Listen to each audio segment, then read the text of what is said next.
Na-corner at nakuhanan ng shabu ang isang rider at kaangkas nito matapos takbuhan ang mga pulis na nagsasagawa ng uplansita dahil sa walang suot na helmet sa Pasig City.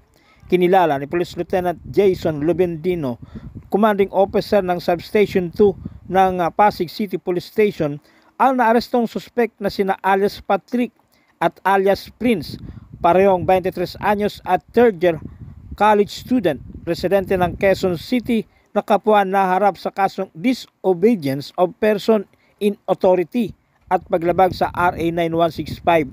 Batay sa investigasyon ni Police Chief Master Sergeant Noel Bulan, alas 12:50 na madaling araw, nagsasagawa ng uplansita ang mga tauhan ng Police Substation 2 sa kaba ng Abi Street, Barangay Bagong Ilog, Pasig City nang mapansin ang mga suspek na walang suot na helmet habang sakay ng motorsiklo. Sa halip na huminto, tinangkang umiwas at pinaharurot ng suspek ang kanyang motor na naging dahilan upang habulin ito ng mga pulis hanggang sa makorner.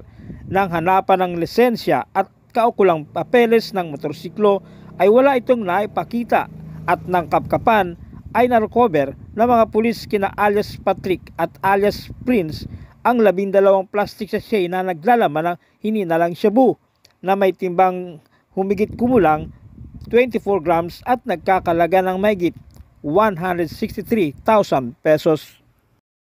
Samantala, muling bumagsak sa bahay Pag-asa ang isang minor de edad matapos mahuli ng pulisya sa iligal na posesyon ng droga sa CP Tinga Street, Barangay New Lower Bicutan, Taguig City.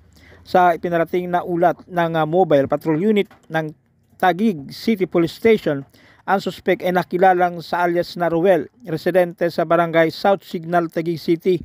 Nagsasagawa ng uplan-galuga ng mga otoridad ng Mamataan.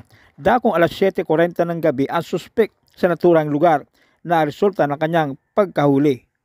Okay. Foreigner na to. So, witnessan ko yung huli ng kapulisan sa'yo, ha? Okay. So, 17 years old, tama? High school undergraduate. So, tatanungin kita, nakuha ba sa ito? Nakuha sa'yo, ha? Hindi dinawasan, hindi dinagdagan. Okay. Saan nakuha sa ito? Saan banda nakuha? Kasi iba nang natin, pamunuan. Sa? Saan may susi ka? Anong susi yan? Bahay. Ito ang tumigan sa rami ay inaresto namin sa pag-iingat ng pinaghihinalaan pa lang yan, illegal na droga. Ikay may karapatang manahimik at magsawalang ibo. Ano man sasabayin mo, maaaring gamitin, pabor o laban sa'yo sa korte dito sa Pilipinas. Ikaw ay may karapatang kumuha ng abogado na yung pinili. Kung wala kang kakayahan, pagkakalooban ka ng gobyerno. Yun ang public attorney's office natin. Ngayon, may karapatan kami magpamediko legal, kumuha ng doktor ng pinili. Kung wala ka rin kakayahan, magpamediko legal pa namin sa public doctors, sa Taguig-Pateros. Naintindihan mo ang mga karapatan. Sagot. Nabatid na una na rin itong nakulong sa bahay Pag-asa dahil sa kasong physical injury.